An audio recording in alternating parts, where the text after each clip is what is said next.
아멘. 귀한 연주 감사드립니다. 말씀을 위하여 함께 기도하시겠습니다. 살아계신 아버지 하나님 감사합니다. 우리들을 예배의 자리로 불러주신 아버지 하나님, 이 시간 온 마음 다해 하나님을 향하여 예배하게 하여 주심을 감사합니다. 이 시간 선포되는 하나님 말씀 앞에 엎드려 싸우니 우리의 마음이 온전히 하나님의 음성에 귀를 기울이게 하여 주옵소서. 부정한 종을 세우셨사오니 성령 하나님께서 주장하여 주시어 온전히 하나님의 말씀만 선포되어지게 하여 주옵소서. 감사드리옵고 구주 예수님의 이름으로 기도드리옵나이다. 아멘. 할렐루야. 하나님께서 살아계신 줄 믿습니다. 살아계신 하나님께서 우리들을 사랑하셔서 우리를 구원하여 주시고 하나님을 예배하는 귀한 자리로 부르셨습니다. 하나님을 예배함이 우리의 힘이요, 하나님을 찬양함이 우리의 큰 기쁨인 줄 믿습니다. 우리 성도님들, 우리 사랑하는 성도님들, 각자 처한 자리에서 온전한 마음으로 하나님께 예배드리실 때에 성령 하나님께서 임재하셔서 우리 성도님들 마음 가운데 큰 기쁨과 감격으로 역사하실 줄 믿습니다. 제가 지난주에 고린도전서 3장 16, 17절 말씀을 가지고 함께 말씀을 나누었습니다. 그때 우리들이 명확하게 알아야 할 내용이 있는데 그것은 무엇이냐면 우리 몸이 하나님의 성전이다라는 거죠. 하나님의 성령이 우리 안에 거하고 계신다라는 겁니다. 성령 하나님께서 우리 안에 거하고 계시니 우리들은 어떠한 삶을 살아야 되냐면 우리를 더럽히지 아니하고 거룩하게 구별된 삶을 살아야 한다라는 말씀을 들었습니다.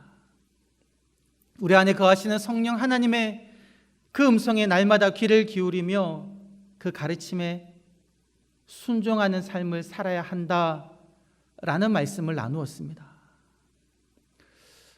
우리가 지난주에는 말씀을 나누지 않았지만 고린도전서 3장 16절, 17절을 통해서 우리가 또 기억해야 될 내용은 무엇이냐면 우리가 하나님의 성전이기 때문에 성전 안에서는 하나님께 제사가 드려졌습니다.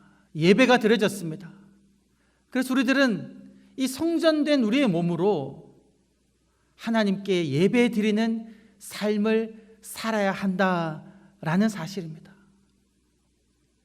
여러분, 예배는요, 구원받은 자가 드릴 수 있는 것입니다. 구원받은 자가 구원을 베풀어 주신 그 분에게 감사하는 마음으로 경배하는 것이 예배입니다. 은혜를 받은 자가 은혜를 베풀어 주신 분에게 너무나 감격하게 앞에 나아가 찬양하며 은혜 베풀어 주신 그분의 사랑을 경배하는 것이죠. 여러분, 마음으로 하나님을 믿지 못하는 사람은 교회에 나와서 예배를 볼 수는 있습니다.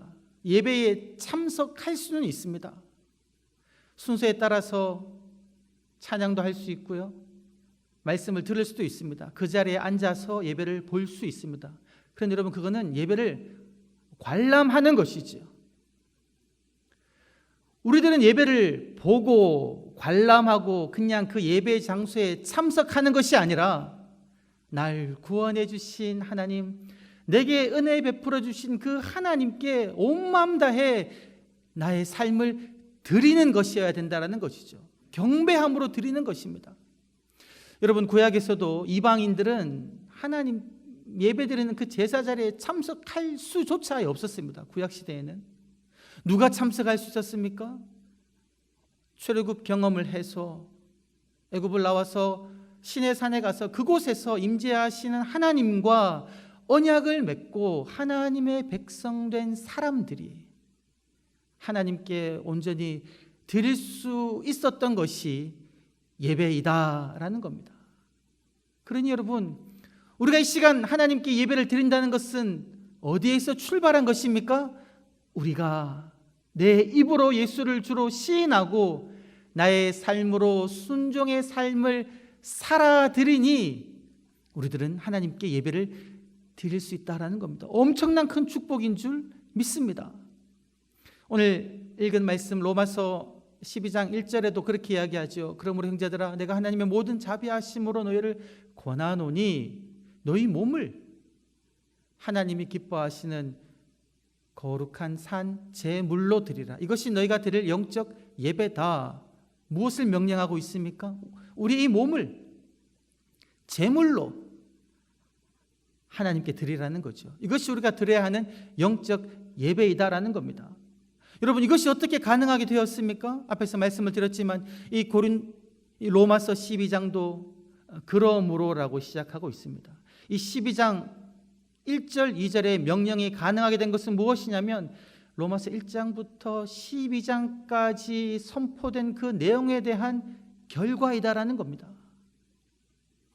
로마서 앞부분에서는 무엇을 이야기하고 있습니까? 우리 모든 사람은 죄로 인하여 죄의 삭스로 사망에 이르렀는데 하나님의 놀라운 의가 이 세상에 나타나셔서 하나님의 독생자를 우리에게 주시고 그 예수 그리스도께서 십자가에 죽으셨고 그것을 우리가 마음으로 믿고 입으로 시인함으로 말미암아 우리 모든 사람들은 구원받았다. 그 내용이 선포되어졌죠.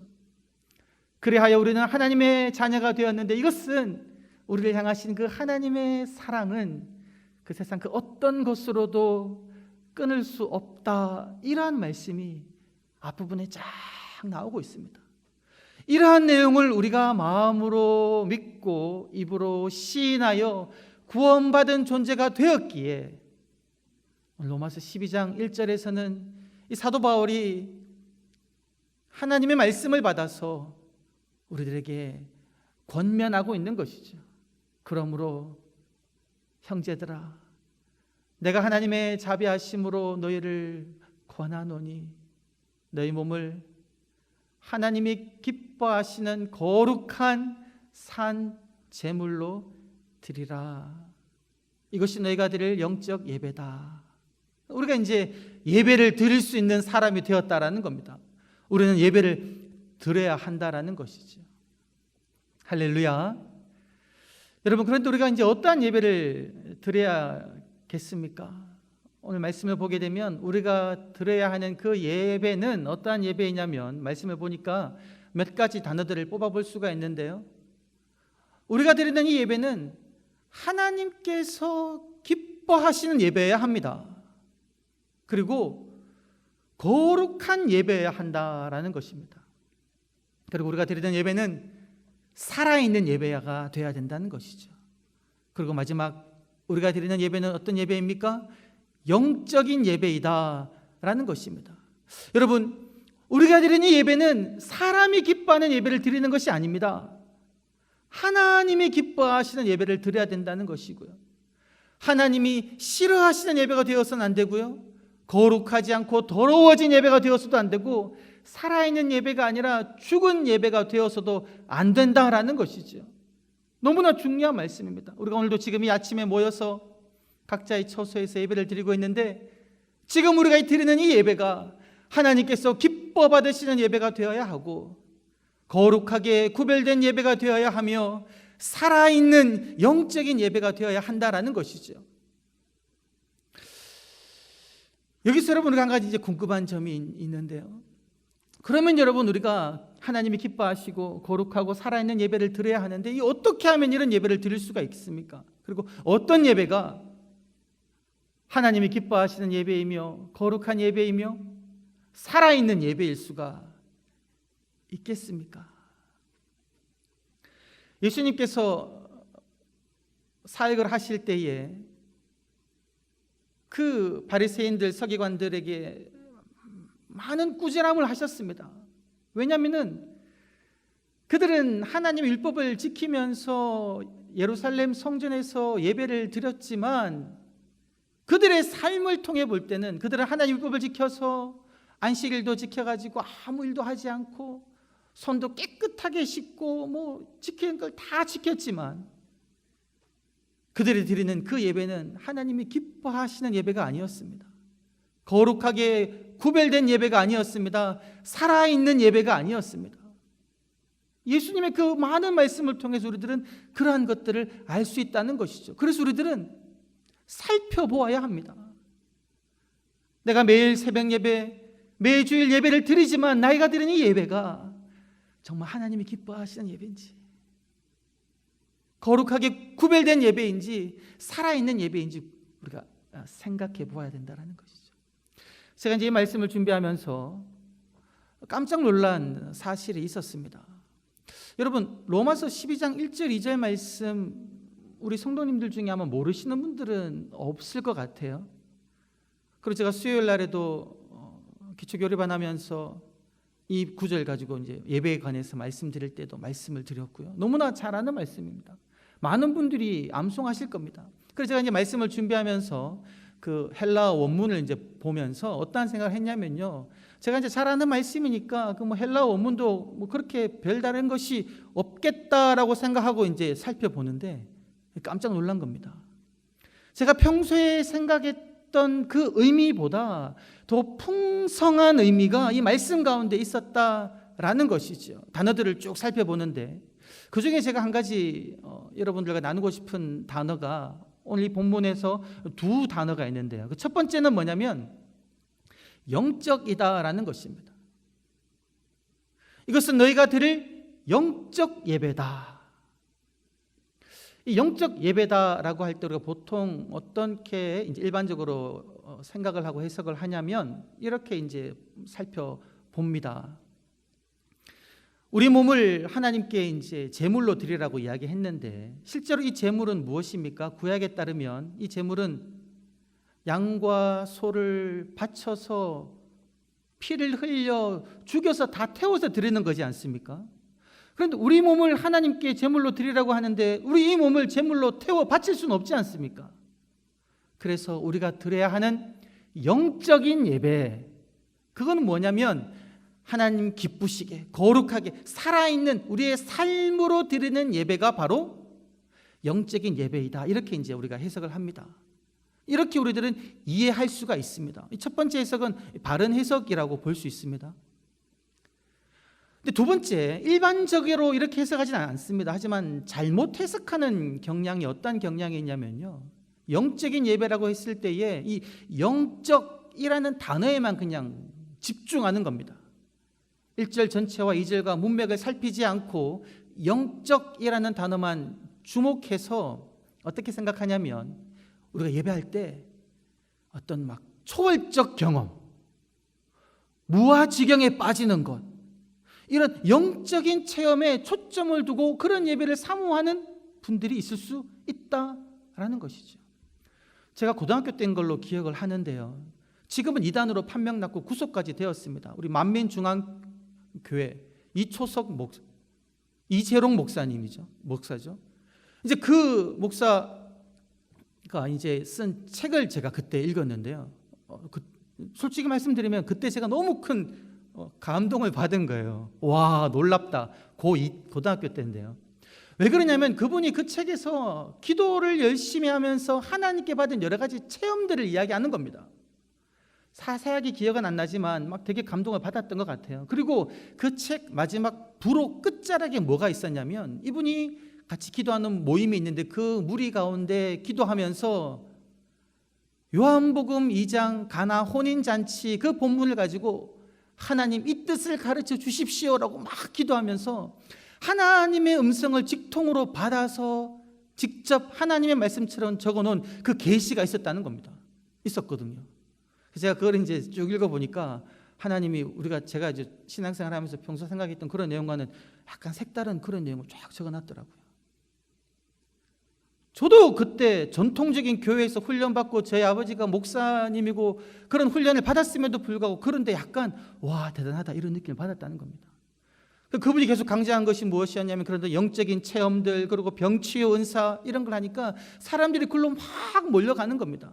그런데 여러분, 말씀에 근거하지 않고 그런 영적인 체험들만 막 파고들다 보니까 점점 이상한 데로 빠져나가는 겁니다. 그래서 우리가 이 본문을 읽을 때 영적인 예배이다, 그래서 영적인 단어를 그런 식으로 해석해서 어떤 무아지경의 체험이라든가 초월적인 체험만을 추구하는 신앙은 여러분 위험한 요소가 있습니다. 그건 우리가 주의해야 된다는 거죠. 두 번째 해석인데, 그건 지양해야 된다는 것.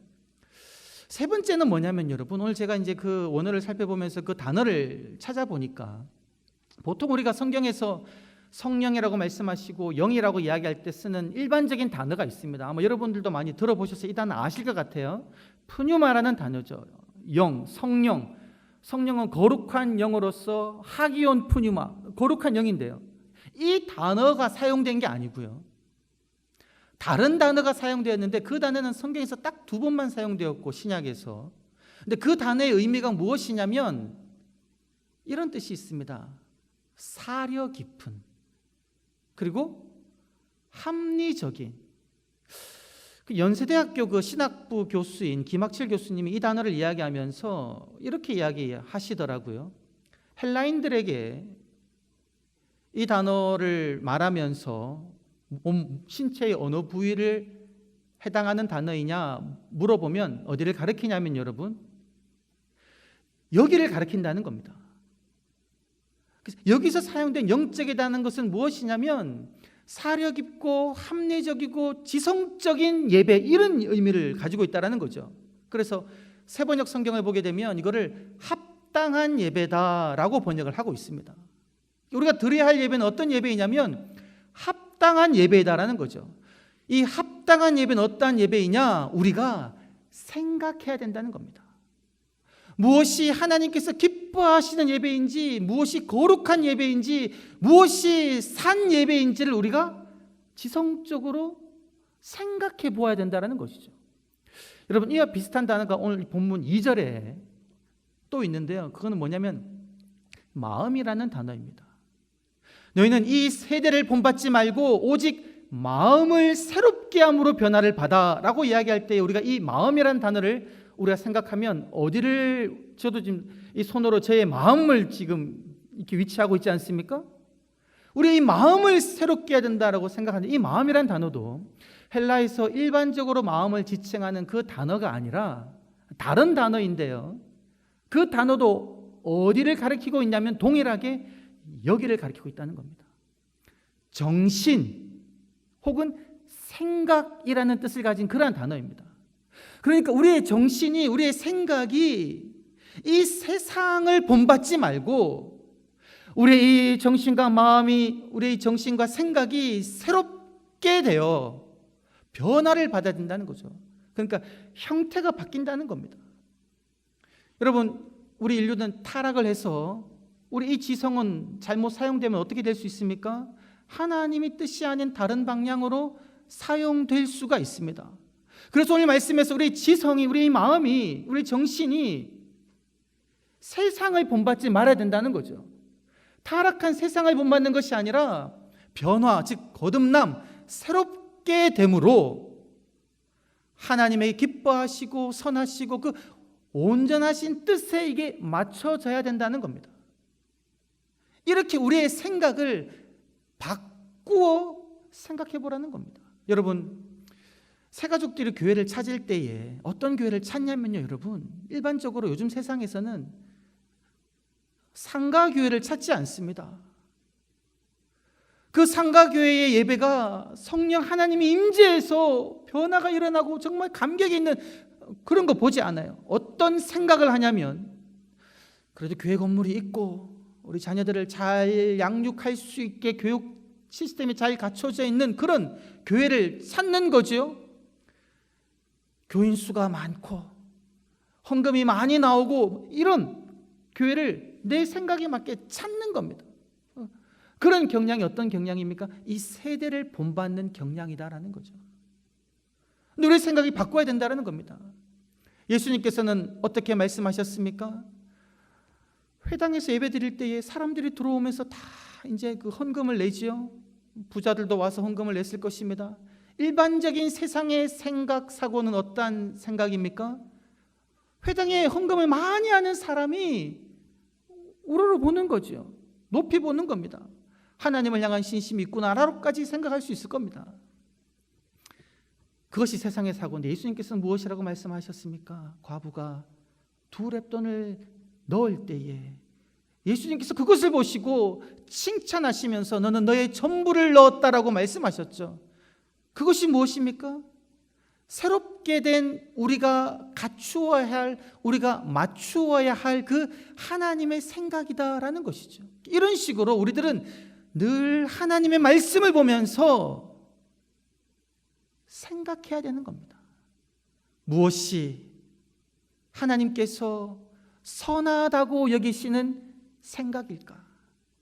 무엇이 하나님께서 거룩하다고 온전하다고 말씀하시는 생각일까? 무엇이 하나님이 기뻐하시는 예배일까? 어떠한 예배가 거룩한 예배, 살아있는 예배일까라고 우리는 끊임없이 하나님에게 이 생각으로, 정신으로 물어봐야 된다는 겁니다. 그런데 여러분, 우리가 그러한 생각 없이, 정신 없이, 어쩌면 아무 생각 없이, 아무 정신 없이 그냥 주위에 들려오는 소리만 듣고, 이것이 맞는가 보다, 저것이 맞는가 보다, 이리 가고 저리 가는 것, 오늘 이 말씀이 우리에게 가르쳐주는 그런 신앙의 태도가 아니다라는 겁니다. 하나님의 선하시고 기뻐하시고 온전하신 뜻이 무엇인지 분별하라는 겁니다. 무엇으로 분별합니까? 우리의 생각, 우리의 지성, 변화된 우리의 지성과 생각으로 분별해야 된다는 거죠. 여러분, 제가 지금 이 코로나 사태로 인해서 지금 예배를 영상 예배로 드리고 있습니다. 오늘이 또 새롭게 영상 예배로 드리면서 6주째가 되었는데요. 많은 성도님들이 지금 그런 마음 계실 것 같아요. 저도 그렇습니다. 우리가 지금 이렇게 예배를 드리고 있는데 이 예배가 온전하게 드리는 예배인가? 가정에서 예배 드리니까 집중도 잘 안 되고 또 믿지 않는 가족들이 있는 경우에는 눈치도 보이고 여러 가지 어려움이 있죠. 그리고 가장 중요한 질문은 이 예배를 하나님께서 받아주실까? 심지어 어떤 분들은 우리가 예배를 지켜야 된다, 현장에서 모여서 예배를 드려야 된다라는 이야기까지 하고 있는데 우리가 현재 지금 이 영상 예배 드리는 것 제대로 드리는 예배일까? 우리는 궁금해합니다. 물어볼 수 있다는 겁니다. 이런 의문은 여러분 정당한 의문이고요. 오늘 말씀에 따르면 우리가 드리는 예배가 합당한 예배인지 우리들은 분별해 보아야 합니다. 생각해 보아야 된다는 것이죠. 잘 믿고 잘 사는 법이라는 그 잘잘못이라는 그 프로그램이 있는데요. 거기에서 이제 청파교의 김기석 목사님이나 그리고 연세대학교 신학부에 있는 김학철 교수님이 보니까 매주마다 어떤 주제를 놓고 어떤 강의를 하시더라고요. 근데 제가 이번 주 금요일 날 김학철 교수님이 그런 내용으로 강의를 한 것을 제가 그 앞곡지를 보았는데요. 그분이 이렇게 이야기하셨습니다. 제가 한번 그 인용한 부분을 한번 읽어드리겠습니다. 그분이 어떻게 이야기하고 있냐면 이렇게 이야기하고 있습니다. 아주 천천히 이거를 읽으시더라고요. 그분의 속도에 맞게 한번 제가 읽어보도록 하겠습니다. 어떤 분들은 예배는 그리스도의 목숨과도 같은 것이기 때문에 아무리 사회가 뭐라고 해도 모이는 예배를 해야 되겠다고 말씀하시는 분이 있습니다. 그분들의 충정과 그분들의 신앙과 그분들의 순교의 각오를 절대로 폄하하지 않습니다. 신실한 신앙일 거고 진실한 신앙일 거고 또 자기 고백적인 결연한 신앙 고백일 거예요. 그런데 제가 다시 한번 물어보는 거예요. 합당한 예배, 무엇이 이 사회에서 하나님의 이름을 드높일 예배인가? 여기까지 이제 인용이고요. 이 교수님이 그 고흐가 그린 오베르의 교회라는 작품인데 이 교수님은 그것을 이제 불 꺼진 교회당이다라고 말하면서 그 그림을 하나 보여주셨습니다. 그 그림 속에 보면 교회당에 불이 꺼져 있어요. 불 꺼진 교회당이라는 겁니다. 그러면서 이야기를 하십니다. 오늘날 코로나 시대에는 어떻게 보면 불 꺼진 예배당이 저기가 교회구나 라고 믿지 않는 이들에게 보여줄 것 같아요. 우리 교회는 불을 끕니다. 이렇게 이제 말씀을 하시더라고요. 여러분, 우리 교회도, 우리 영동교회도 지금 불을 끄고 있습니다. 이 교회당 안에서는 모이고 있지 않지요. 하지만 여러분, 우리가 불을 끄는 이유는 무엇입니까? 우리가 이 교회당에 불을 끄는 이유는 세상 속을 향한, 세상을 비추는 빛을 켜기 위함입니다. 마태복음 5장 16절 말씀을 보게 되면 이같이 너희 빛을 세상 앞에 비치게 하여 그들로 너희 착한 행실을 보고 살아계신 하나님 아버지 앞에 영광을 돌리게 하라. 믿지 않는 세상 사람들이 교회가 하는 그 행동을 보며 하나님께 영광을 돌릴 수 있게 하는 그 빛을 우리가 비추기 위해서 저희 교회에 불을 끈 것이죠. 여러분, 그 김학철 교수님의 그 영상 아래에 댓글을 쭉 읽어보니까 그 댓글 중에 이 댓글이 하나 있었습니다. 그분이 이렇게 적어놨는데요. 이런 채널이 한 100만 개, 200만이 되어야 기독교에 대한 오해가 풀릴 텐데요. 참고로 저는 종교에 관심 많은 비기독교인입니다. 좋은 영상 정말 감사합니다. 여러분, 적어도 이분에게는, 댓글을 남긴 이 한 분에게는 지금 이 교수님의 그 말씀이 빛으로 비추었다라는 것이죠. 사랑하는 성도 여러분, 지금 우리 성도님 마음 얼마나 우리가 모이고 싶어 하고 있습니까? 얼마나 교회를 사모하고 있습니까? 저는 지금 예배를 드리면서 성도님 얼굴을 생각하면 가슴이 미어집니다. 우리가 코로나 전에 함께 모여서 예배 20분 전에 박수치며 즐겁게 찬양했던 그 장면, 금요기도회 때 하나님께 소리 높여 부르짖고, 식당에서 또 우리가 교제하면서 함께 음식을 나눠 먹고, 지하 1층과 교회 앞마당에서는 교회 학교 아이들이 뛰어놀던 그 장면들, 그 순간들이 여러분 너무나 그립고 너무나 안타깝습니다. 그런데 여러분, 우리들은 우리가 이렇게 누리기를 원하는 것을, 우리가 하면 우리에게 너무나 좋은 것을 우리들은 포기하고 참고 있습니다. 그 이유는 바로 세상의 유익을 위해서 그렇다라는 것이죠. 공공의 이익을 위해서 그러하다는 겁니다. 그러면서 우리들은 각 가정에서 다시 모일 날을 위하여 간절한 마음으로 기도하고 있습니다. 코로나19를 잡기 위해 쓰고 있는 의료진들과 공무원들을 위해서 우리들은 눈물로 기도하고 있습니다. 백신이 개발되기를 위해서, 이 나라를 위해서 우리들은 기도하고 있다라는 겁니다. 사랑하는 성도 여러분, 우리의 예배는 하나님께서 기뻐하시는 예배, 하나님께서 보시기에 거룩한 예배, 살아있는 예배가 되어야 한다라는 것이죠. 여러분, 우리들은 예배를 멈춘 것이 아닙니다. 우리들이 자발적으로 세상 속에 빛을 비추기 위하여 모이지 않고 있는 것이며, 우리들은 예배는 계속 각자가 처한 장소에서 드리고 있는 것이지요. 코로나19라는 변화된 상황 속에서 예배 드리는 방법을 우리는 바꾼 것이다 라는 겁니다. 그런데 여러분, 이러한 예배 방식이 우리에게 맞지 않고 힘이 들 수가 있습니다. 이럴수록 우리는 더욱더 어떻게 해야 되냐면 이 예배에 매어 달려야 되는 겁니다. 여러분, 새벽 예배마다 영상을 통해서 수요일마다, 주일마다 여러분 처한 그곳에서 함께 드렸던 그 예배의 순간을 생각하며 하나님께 온전한 마음으로 예배를 드려야 한다라는 것이죠. 기도해야 한다라는 겁니다. 더욱더 하나님 나라를 사모하며 나의 삶으로, 내 온 마음으로, 나의 온전한 정신과 생각으로, 변화된 생각과 정신으로 하나님께 받은 구원에 감격하는 마음으로 예배에 힘써야 한다라는 것입니다. 사랑하는 성도 여러분, 더욱더 예배에 힘쓰시는 한 분 한 분 되시기를 주의 이름으로 간절히 축원합니다. 여러분이 처해 있는 그곳에서 하나님이 보시기에 기뻐하시는 예배로 거룩한 예배로, 살아있는 예배로 매 날마다 드림으로 말미암아 하나님께서 주시는 크신 은혜 누리시기를 간절히 축원합니다.